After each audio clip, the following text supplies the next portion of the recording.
कृष्ण को जीवन ने क्यों चुना था? देखिए, जीवन तभी किसी को संपूर्णता से चुनता है जब जीवन संपूर्ण रूप से बदलने वाला हो, नए तरीके से स्टार्ट होने वाला हो।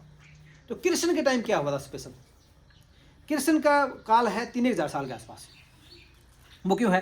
कृष्ण तब आए हैं जब व्याकरण आ गई है।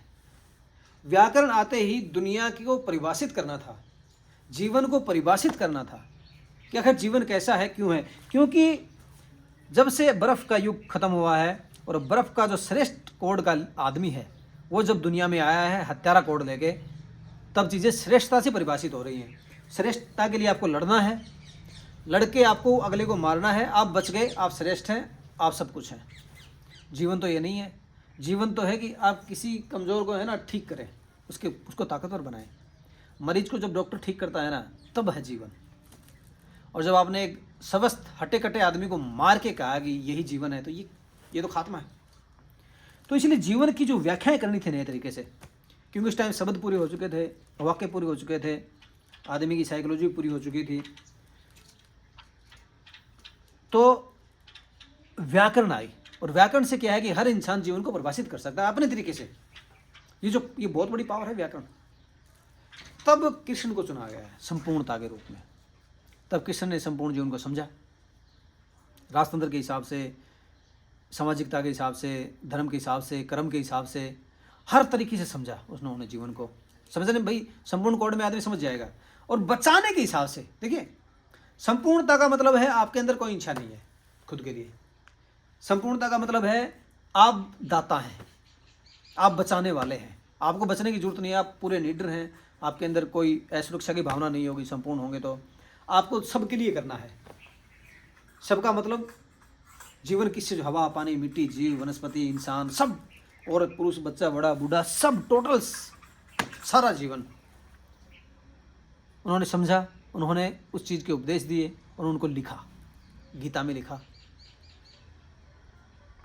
वो व्यवस्थाओं में लागू हुए, संस्कारों में लागू हुए और जीवन का मार्गदर्शन बना।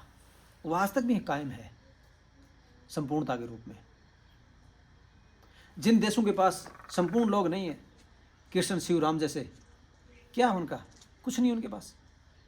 हर बात बात के लड़ाई करना, लड़ाई करके किसी को मारना, और फिर जो जिंदा रह गया वही फैसला है।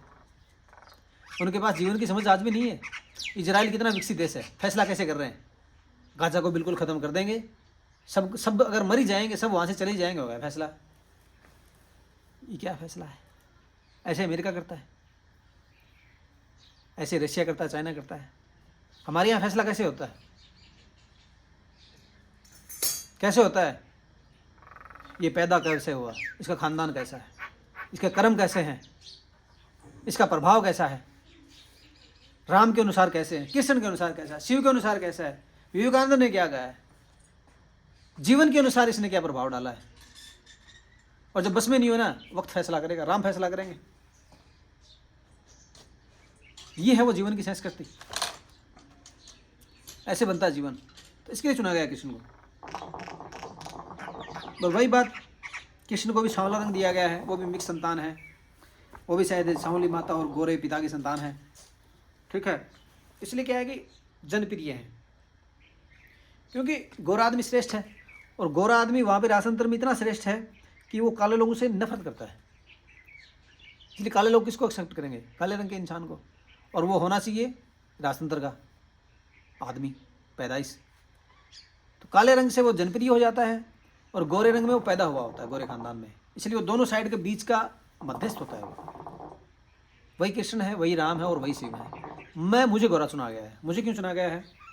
क्योंकि अब गोरे काले वाला मैटर नहीं है, बल्कि मैं राजतंत्र का ही लगना चाहिए और मेरे अंदर है वो चीज़ें वैसे होनी चाहिए। मुझे संपूर्णता के लिए वैसे चुना गया है। अब लोकतंत्र है, गोरे काले वाला मैटर नहीं रहा। मैटर है वहाँ पे वो मुझे एक्सेप्ट करें कि मैं वो हूँ। तो ये कृष्ण का काम था। ठीक है, वहाँ पे राधा है, कृष्ण है, प्रजा है, गोपियाँ हैं, मथुरा है, सब कुछ है, महाभारत है, टोटल्स हैं, सारे जीवन को व्याख्यात कर रहे हैं श्रेष्ठ हैं संपूर्णता के अनुसार। और वो चीज़ें हम मान रहे हैं, हम उसके अनुसार चल रहे हैं, हम बलिदान दे रहे हैं, बलि नहीं ले रहे हैं। अरे जनाब।